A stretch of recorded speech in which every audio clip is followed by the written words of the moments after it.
सूक्ष्म शरीर और कारण शरीर और कारण से बिल्कुल व्यतिरिक्त, कारण से अतिरिक्त जो आत्मा है जिसको तुरीय कहते हैं, उस स्थिति का भी वर्णन किया गया। इसके अलावा हमारे जो 5 ज्ञान इंद्रिय हैं, श्रोत्र, त्वक, चक्षु, रसना और घ्राण, ये 5 हमारे ज्ञान के साधन हैं। इनसे बाहर के वस्तुओं का ज्ञान हमको होता है। ये केवल 5 ही हैं। श्रोत्र यानी कि कान, इससे बाहर जो भी आवाज आएगी शब्द को हम ग्रहण करते हैं। और श्रोत्र माने त्वक, त्वचा, त्वचा से हम लोग स्पर्श ग्रहण करते हैं। व्याधि बहुत है, त्वचा से मालूम पड़ता है। ठंडी लग रही है, त्वचा से मालूम, पंखा चल रहा है, त्वचा ही बताएगा। आंख नहीं बता सकता है कि हमको हवा लग रही है। और रूप का ग्रहण, जितने भी रूप हैं संसार में, सबका ग्रहण चक्षु से होता है। और जितने भी भोज्य पदार्थ हैं, जितने भी जिसको हम अपने अंदर ले आ सकते हैं, तो 4 प्रकार के पदार्थ होते हैं।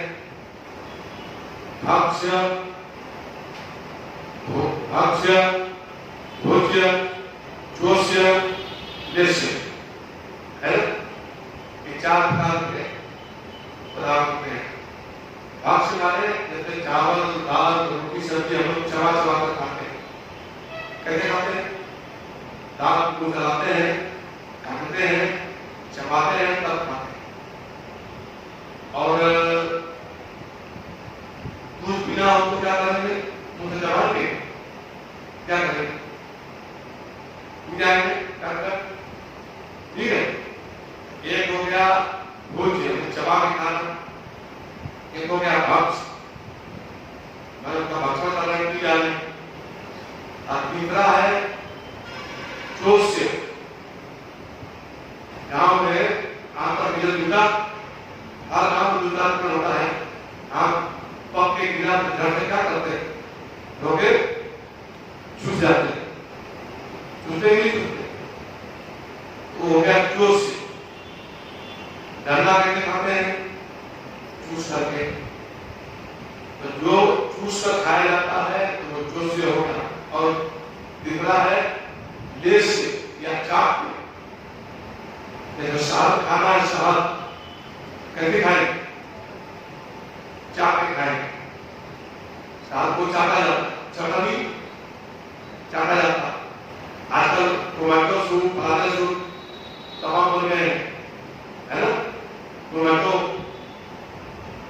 क्या होते हैं? खाते हैं टोमेटो सॉस, हाँ? Tomato sauce, tomato sauce. तो उसको क्या कहते हैं? हम चाट के खाते हैं, चाहे रोटी से चाटिए, चाहे मिर्च चाटिए, चाहे मिर्च चाटिए, उसको चाट के खाया जाता है। ये 4 प्रकार के भोज्य पदार्थ जो है, इन सबका टेस्ट कैसा है, रस क्या है इनमें? खट्टा है, मीठा है, तीखा है, कटु है, अम्ल है, लवणी है। ये सब का स्वाद केवल जीवा रसना देती है। अब बचवा ज्ञान का स्रोत आपके पास है घ्राण, नाक से गर्म मिलती है। कोई पुष्पदार है, बदबूदार है, अच्छा गंध है, खराब गंध है, बढ़िया है, खराब है, इसकी पहचान नाक से होती है। और कोई गंध बताइए कि आपको पता लगता है? बाहर की वस्तुओं को पता लगता है। और कोई गंध ऐसा नहीं है जिससे बाहर की वस्तुओं का पता लगता है। ठीक है?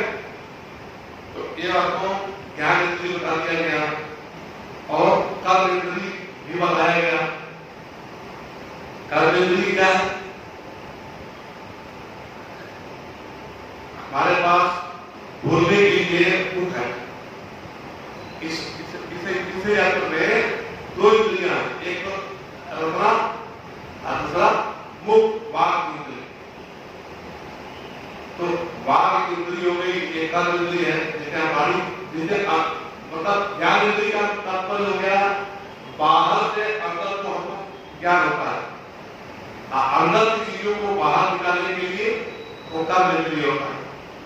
ठीक है, बाहर की वस्तुओं को जब अंदर देते हैं तो वो ज्ञान नेत्रीय हो गया, अंदर की वस्तु को बाहर निकालते हैं ओंकार नेत्रीय हो गया। मुख से वाणी बोलना, हाथ से सामान लेना देना, पैर से गमनागमन करना, आना जाना, चित्त बैठो जैसे बैठो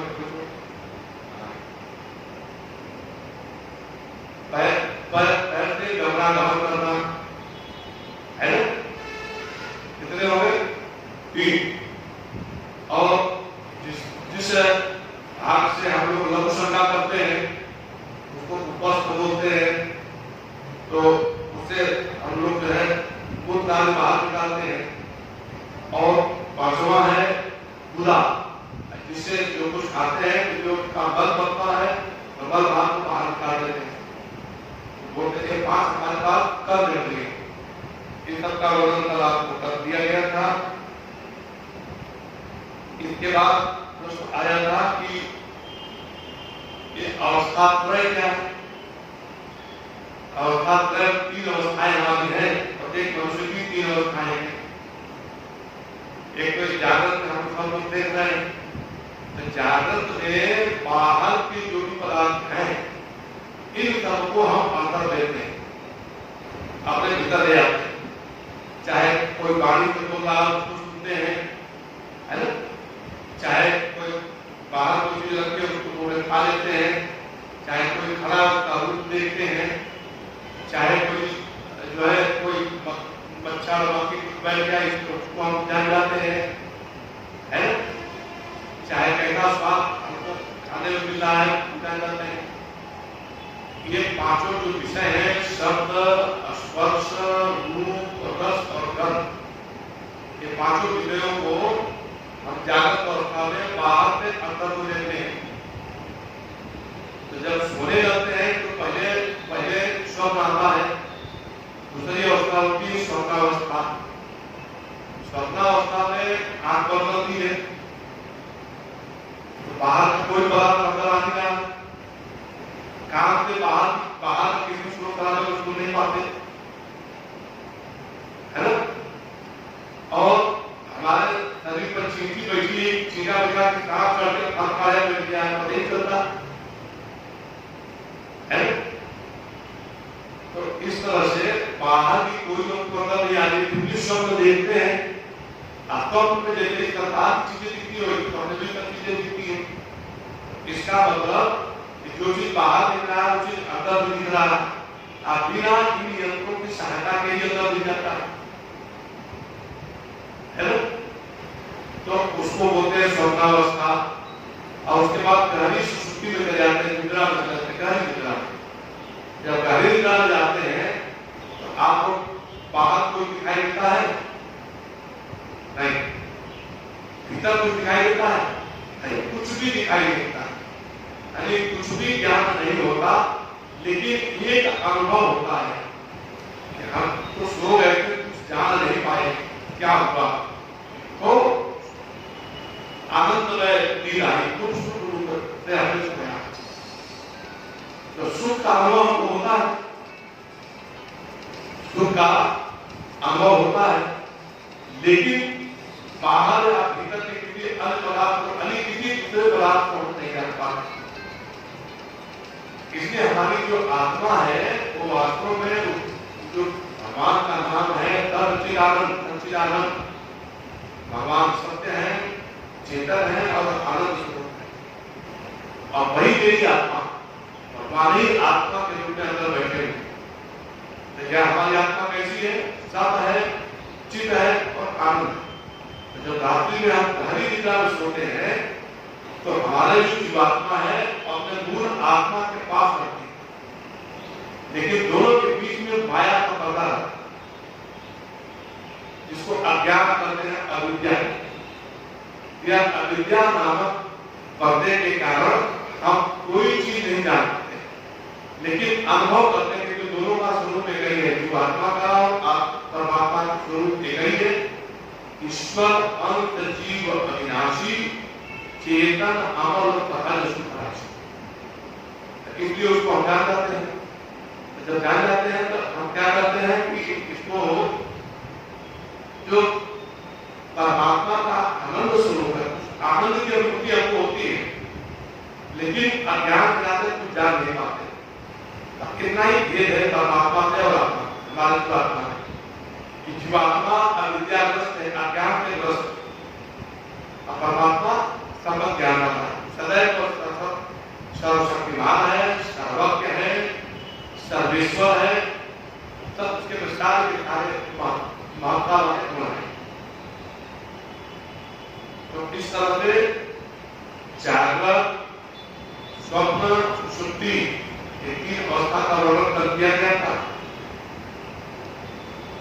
अब इसके बाद पूछा उसने कि जो सुषुप्ति अवस्था है वह क्या है कि पूरे शरीर से अलग हमारी जो आत्मा है वो वास्तव में इस शरीर में रहते हुए भी शरीर को बिल्कुल अलग, जैसे तुरई के पत्ते पर कमल का पत्ता होता है, कमल का पत्ता, उस पर जल डालने के ऊपर जल उसी पर रहेगा, लेकिन जल का और उसका छिड़काव नहीं होता।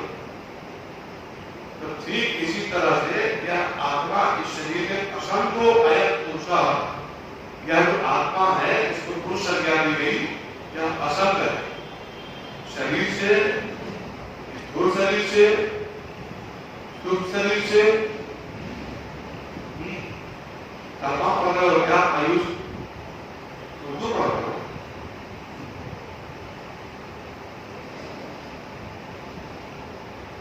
तो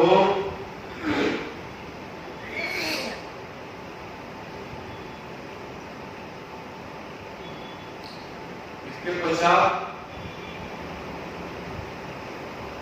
आत्मा जैसे असंग है तो है कहां? तो कहा गया है पंच कोशों के भीतर है। शरीर में क्या है? पंच कोश है ना? जैसे कुछ लोग क्या करते हैं, रुपया है तो रुपया क्या करते हैं, पहले पानी में रहते हैं, करते हैं लोग। रुपया क्या करिए, पानी में रहती है, बरसात से भीगेगा, फिर पानी क्या किए, कपड़े में लपेट दिए, फिर कपड़े को क्या किए, बल्टी के भीतर डाल दिए। बल्टी के ऊपर क्या है? कुर्ता है, कुर्ते के ऊपर क्या है? छाता है। तो रुपया कितने घेरे के भीतर हो गया? पहले छाता हटाइए, फिर कुर्ता हटाइए, फिर बल्टी हटाइए, बल्टी में निकालिए, फिर उससे कपड़ा लपेटना है, कपड़ा को हटाइए, फिर उसमें पालती लगाए, पालती लगाइए, तब रुपया मिलेगा, है ना? 5 चीजें करनी पड़ती है। ठीक ऐसे ही हमारी आत्मा सबसे बाहर फूल लगा है वो है आत्ममय कोश। अच्छा, 5 कोशों में सबसे बाहर जो है वो अन्नमय कोश है। ठीक, अन्नमय कोश क्या है? जो अन्न खाते हैं इसके मांस, बच्चा, हड्डी इत्यादि होते हैं। तो यह जो मांस है इसी को अन्नमय कोश कहा जाता है। शरीर में जो मांस बना इसका नाम है अन्नमय कोश। इस मांस के भीतर पतली पतली नदियां रही हुई हैं, जिसको नाड़ियां कहते हैं, नाड़ियां, है ना? बायोलॉजी के जो छात्र, विज्ञान के जो छात्र हैं वो उसको कहते हैं शिरा है और धमनी। आयुष अरे रहो, सही रहो।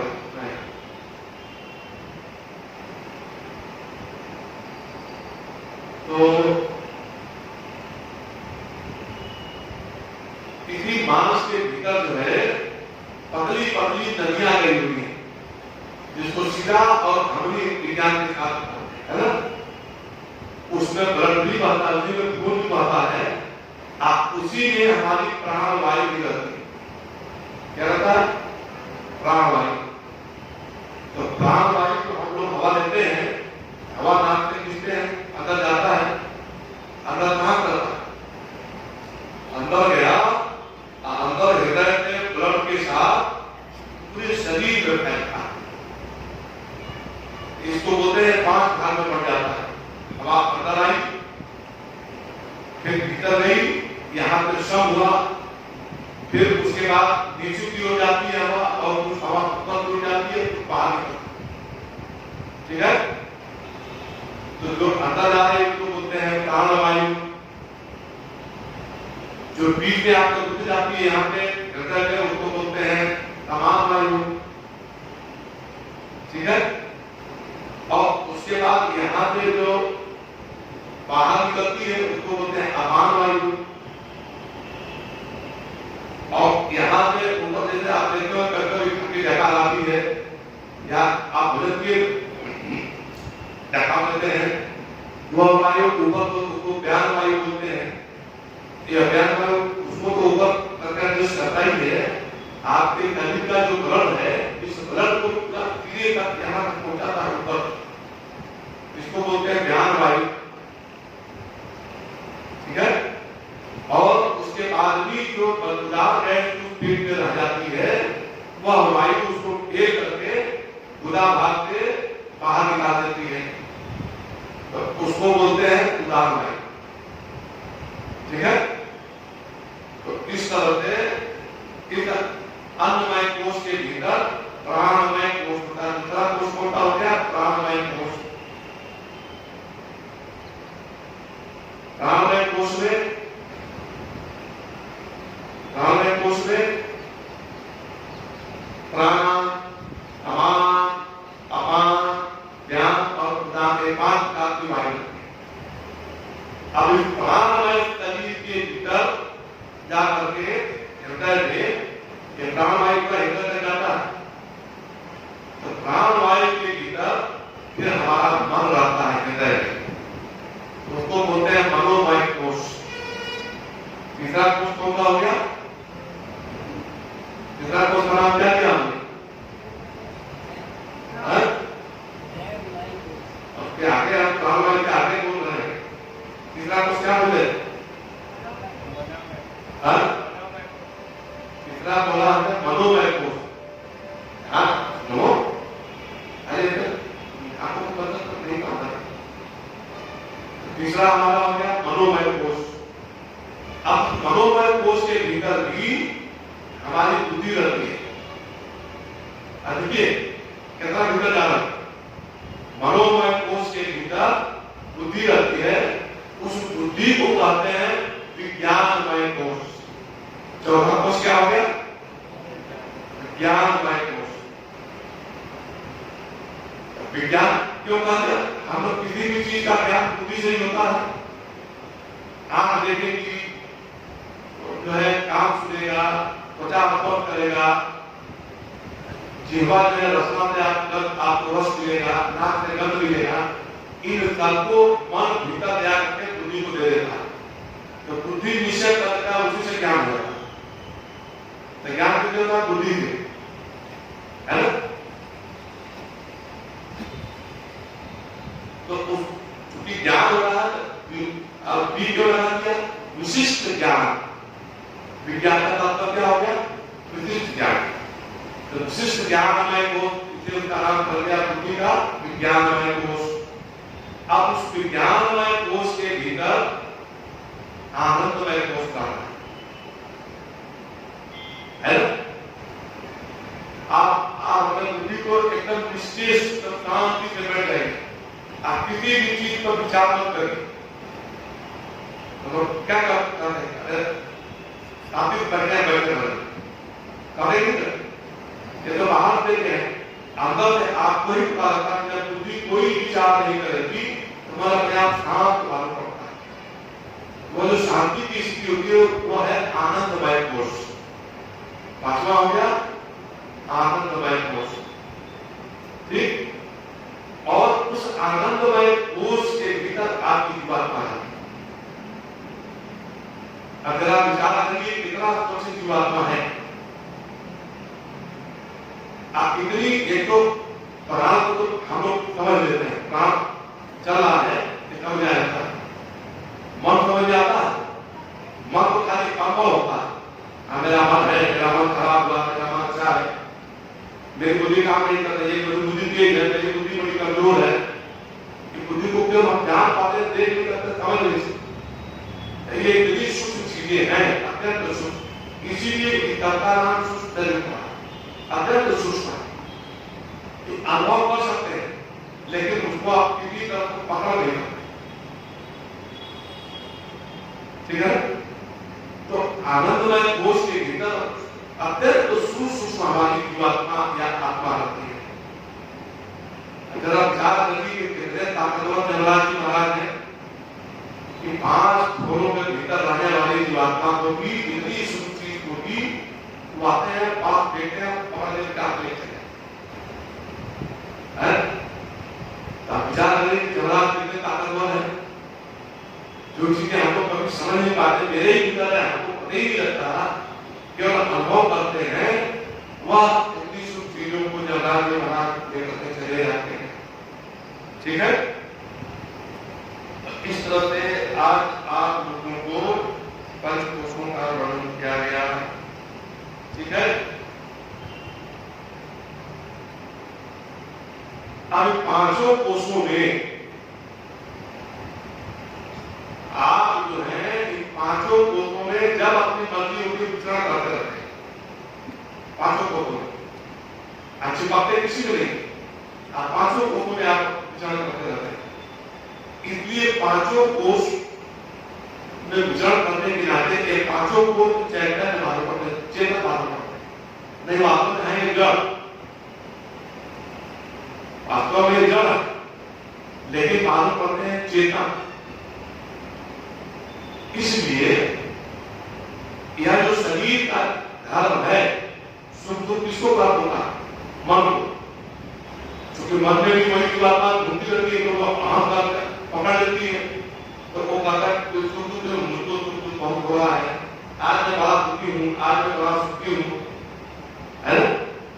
जबकि हमारे में सुख है तो दुख है, हम निर्लेप असंको है पूछा, लेकिन वो मन का बुद्धि का धर्म जो हमारे आ जाता है तो सुख दुख हमें तो महसूस होने लगता है। अच्छा, भूख प्यास किसको लगती है शरीर में? भूख प्यास किसको लगती है? धीरे धीरे जाने देते हैं, रात दिन जाते हैं तब भूलने चले जाते। भूख प्यास प्राण का धर्म है, सर्दी गर्मी शरीर का धर्म है। सर्दी गर्मी खाली स्थूल शरीर को लगती है, भूख प्यास प्राण का शरीर में हमेशा वही प्राण हमेशा चलता रहता है। इसलिए उसको खाने के लिए चाहिए हमारा भोजन। तो भूख लगी है, आप ज्यादा भूखा जाएंगे तो सुस्त हो जाएंगे, है ना? आप 3 दिन भूख हो जाए तो उठना बैठना मुश्किल हो जाएगा। 9 दिन का भूख आ गया तो पता चला कि आपको पकते तो पूरा बोलिए। जो लोग अंदर में बढ़ जाते हैं कि कई जीवाता तो देखे पड़ जाते हैं खुदा की तरफ, उठ बैठ नहीं सकते हैं।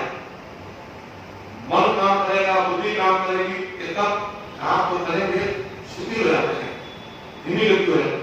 लेकिन शरीर को उठी बैठती है, क्योंकि जब तक प्राण में तेज नहीं होगा तब तक आपका शरीर खड़े नहीं होते।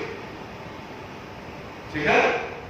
आप समझते हैं कि इसमें हड्डी है, आज तक तो हम खड़े हैं, इसमें नहीं खड़े। इसमें जो वायु भरी हुई है ना, इससे खड़ा है। गाड़ी का टायर है ना, गाड़ी टायर में उसमें हवा न रहे, हवा न रहे तो गाड़ी उतनी चलेगी। ठीक, गाड़ी देखो उसमें हवा है कि गाड़ी खड़ी है, और गाड़ी में हवा नहीं है तो नहीं मुश्किल है। इसमें प्राण वायु है, टैग कर रहा है ना? तो इसलिए यह जो प्राण वायु है, इस प्राण वायु को इसको कहते हैं अपना विपाशा। अपना माने भूख, विपाशा माने प्यास। तो भूख प्यास प्राण को लगता है, किसको लगता है? तो भूख प्यास का धर्म हो गया, प्राण का धर्म। और सर्दी गर्मी का अनुभव आपको इस शरीर के मालूम पड़ता है। बाहर गर्मी है, सर्दी है, आंख नहीं बताएगी, आंख में चाहिए तो ठंडा होना चाहिए, है कि आंखों का होगा तो गर्मी। इसलिए ये जो है हम लोगों का ये जो पंचकोश का शरीर है, अन्नमय कोश, उसके भीतर प्राणमय कोश, उसके भीतर मनोमय कोश, उसके भीतर विज्ञानमय कोश और उसके भीतर आनंदमय कोश। ये 5 कोश है। ये 5 कोशों से घिरी हुई है जीवात्मा इसमें निवास करती है। और उस जीवात्मा के रहने से हम चेतन मालूम पड़ते हैं। अब वह जीवात्मा इसमें से निकल जाए, एक पूरा शरीर मोटा हो जाए। ठीक है, बात हो जाए। ऐसा शरीर का विज्ञान है, ऐसा भगवान ने हम लोग को बनाया। ठीक है, ओम पूर्णतः पूर्णमिदं पूर्णात् पूर्णमुदच्यते पूर्णस्य पूर्णमादाय पूर्णमेवावशिष्यते। ओम शांति शांति शांति।